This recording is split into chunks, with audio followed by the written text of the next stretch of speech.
कच्चे तेल की कीमतों में उठापटक जारी है।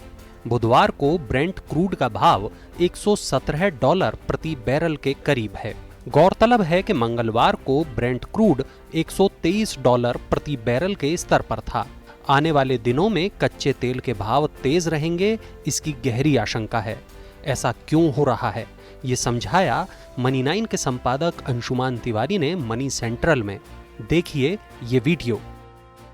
विदेशी बाजार में कच्चे तेल की कीमतें एक बार फिर से आसमान पर पहुंच गई हैं। मंगलवार को नाइमेक्स पर ब्रेंट क्रूड का भाव $124 प्रति बैरल तक पहुंच गया, जो करीब 11 हफ्ते की ऊंचाई है। अब ऐसा हुआ क्यों?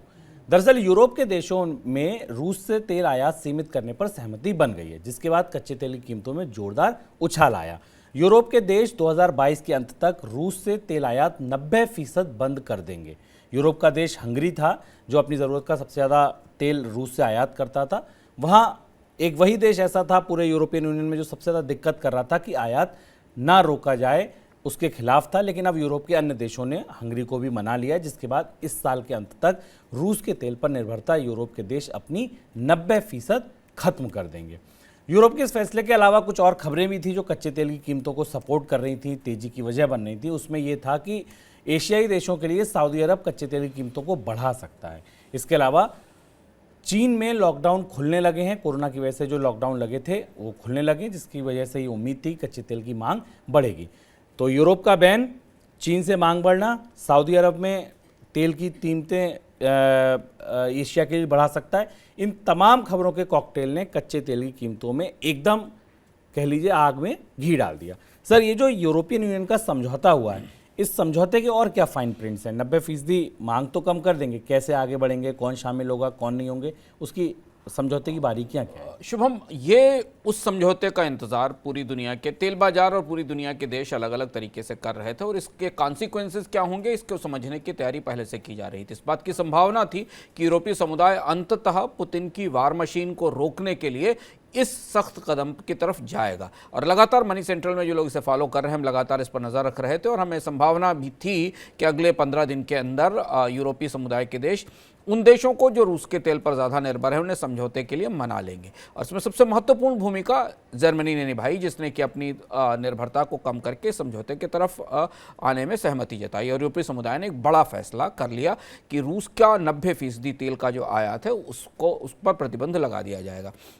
फाइन प्रिंट इसका यह है शुभम कि रूस से दो तरीके से तेल यूरोप में आता है। एक तेल आता है पाइपलाइन के जरिए और दूसरा आता है ऑयल टैंकर्स के जरिए, जो टैंकर के जरिए आता है। इस प्रतिबंध में उस तेल पर को शामिल किया गया है जो टैंकर्स के जरिए सी पोर्ट्स पर या शोर पर आता है। पाइपलाइन के जरिए आने वाला तेल, जो द्रजबा पाइपलाइन के जरिए लैंडलॉक्ड कंट्रीज में से हंगरी और बहुत सारे देश हैं जहां जाता है, उन कुछ देशों में जिन देशों के पास सी पोर्ट नहीं है, जो लैंडलॉक्ड देश हैं, उन्हें पाइपलाइन के जरिए आने वाले तेल की आपूर्ति होती रहेगी। उसे इससे बाहर रखा गया, लेकिन इसे बाहर रखने के बाद भी लगभग 90% तेल जो टैंकर्स के जरिए बाल्टिक सी के जरिए, ब्लैक सी के जरिए अलग अलग रास्तों से यूरोप के देशों में पहुंचता था, वहां अब तेल के आयात पर प्रतिबंध लगा दिया जाएगा दिसंबर से।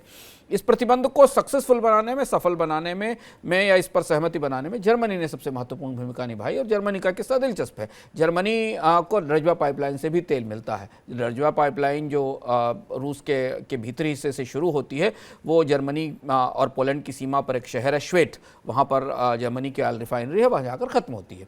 और ये द्रजबा पाइपलाइन सबसे पुरानी पाइपलाइन है और रशियन कूटनीति का, रूसी कूटनीति का बड़ा पुराना हिस्सा थी। जब शीत युद्ध का चरम समय था, तब रूस ने इस पाइपलाइन को, तेल पाइपलाइन को डाला था। तो ये पाइपलाइन और इसके जरिए आने वाला तेल प्रतिबंध से बाहर है। बाकी तेल पर पाबंदी लगा दी जाएगी इस साल दिसंबर से, और उसका असर हमें पूरी दुनिया में तेल बाजारों पर तत्काल देखने को मिला। सर, तो अब क्या माने, अब क्योंकि ये समझौता हो गया है, यूरोपीय देश इस पर आगे बढ़ेंगे, फाइनल इसका इंतजार था। $120 के ऊपर या कहिए $125 के ऊपर ये कीमतें कब तक बनी रहेंगी? अब अनुमान, इस बात की संभावना पहले से दुनिया का तेल बाजार कर रहा था, और इसलिए आप ध्यान से देखें कि तेल के बाजार ने इस संभावना को सीमित रखने के लिए तेल की कीमतों में या तेल के उत्पादन में बढ़ोतरी नहीं की थी। अब जो ताजे अनुमान हमारे पास है वो $123 और $125 पर बैरल के हैं और $130 पर बैरल के हैं। यानी रूस की बाजार में आने वाली 90% सप्लाई बंद हो जाएगी। इतनी सप्लाई को, आपूर्ति को पूरा करने की क्षमता ना तो अमेरिका गैर ओपेक तेल देशों में है, और ओपेक तेल देशों में अगर है तो ओपेक देश उसका उत्पादन बढ़ाने को तैयार नहीं है। यानी हमें यहां से एक लंबे तेल की कीमतों में एक लंबी तेजी के लिए तैयार हो जाना चाहिए। अब अगर कूटनीति का दूसरा दौर शुरू होगा शुभम, तो इस बात पर शुरू होगा कि वो ओपेक देशों पर दबाव बनाया जाए कि वो उत्पादन में बढ़ोतरी करें, लेकिन वो शायद इस परिस्थिति को आंक रहे थे और इसलिए उन्होंने उत्पादन में बढ़ोतरी नहीं की। तो यहां से भारत जैसे देश जो $90 $100 पर बैरल के तेल की गणित पर बैठे हुए थे, चाइना जैसे देश जिनके लिए तेल की महंगाई, कच्चे तेल की महंगाई असर करती, और दुनिया के बहुत सारे असंख्य देश जिनको जो तेल का इंपोर्ट करते हैं, उनके बजटों की पूरी व्यवस्था बिगड़ने वाली है, क्योंकि अब तेल की कीमतों में 110-120 के रेंज, 120 और 125 के रेंज में बने रहने की संभावना। और उसका असर आज हमने दोनों बाजारों में, अमेरिका का जो क्रूड था नाइमेक्स, उसको भी 120 से ऊपर जाते देखा, और ब्रेंट की कीमतों में भी आज $120-122 पर बैरल की स्थिति देखिए।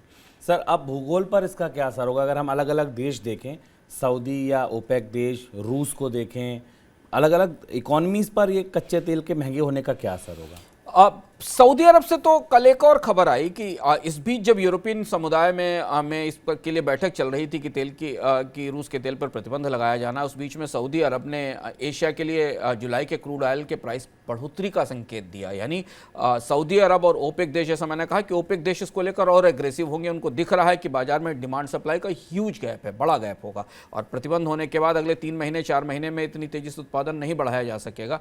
तो अब वो अर्थव्यवस्थाएं जो ओपेक देशों पर निर्भर हैं, और बड़ा हिस्सा दुनिया का ओपेक देशों के तेल की आपूर्ति पर निर्भर है, उनके लिए आने वाले समय में बड़ी चुनौती। इसे भारत के लिए बड़ी चुनौती। भारत ने अभी अपने यहाँ कच्चे तेल की कीमतों में बढ़ोतरी को एब्जॉर्ब करने के लिए, सहने के लिए उत्पाद शुल्क में कमी की है। तेल कंपनियों को काफ़ी नुकसान हो रहा है, लेकिन उसके बाद भी कीमतें कम रखने की कोशिश की गई। फायदा जिनको होने वाला है उसमें ओपेक देश तो हैं ही, क्योंकि उनके लिए तो अंतर्राष्ट्रीय बाजार में कच्चे तेल की कीमतें बढ़ेंगी ही, और चूंकि तेल के सौदे करने वाली कंपनियां कितना भी हेज करें, अब उन्हें $110-120 के सौदे करने पड़ेंगे। फायदा नॉन ओपेक देशों को भी काफ़ी है, खासतौर से अमेरिका और ऐसे देश जहां पर तेल की कीमतें ओपेक देशों की तरफ से तय की गई कीमतों में या तेल के बाजार में मांग आपूर्ति के असंतुलन के कारण जो कीमतें बढ़ती हैं उस पर केंद्रित होती हैं। इसका फायदा अमेरिका की तेल अर्थव्यवस्था को और दुनिया की उन और तेल अर्थव्यवस्थाओं को भी होगा जो ओपेक का हिस्सा नहीं है।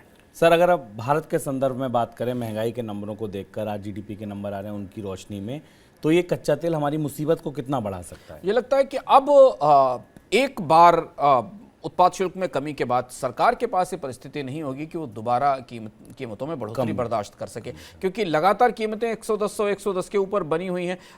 तेल कंपनियों की जो लॉसेज हैं तेल के ऊपर, पेट्रोल डीजल के ऊपर, वो ₹10 से ₹25 के आसपास है। उसे पास ऑन नहीं किया गया क्योंकि सरकार ने टैक्स में कटौती को अपने ऊपर बर्दाश्त कर लिया है। लेकिन अब अगर लंबे समय तक $120-125 पर बैरल का, हालांकि अभी तेल अपने सर्वोच्च स्तर से हाल फिलहाल में गया तो उससे नीचे है, लेकिन $120-125 प्रति बैरल के लेवल के ऊपर अगर तेल की कीमतें रहती हैं लंबे समय तक, तो तेल की कंपनियों के सामने कोई और विकल्प नहीं होगा कि वो कीमतों में एक और बढ़ोतरी करें या सरकार टैक्स में एक और बड़ी कटौती करे। अब इन दोनों के बीच चीजें घूमती रहेंगी, लेकिन संभावना इस बात की है कि अब कीमतों में बढ़ोतरी का एक दौर कुछ समय में शुरू हो सकता है। कच्चे तेल का अगर रुख यही बना रहा, जो बने रहने की संभावना भी दिखाई देती है।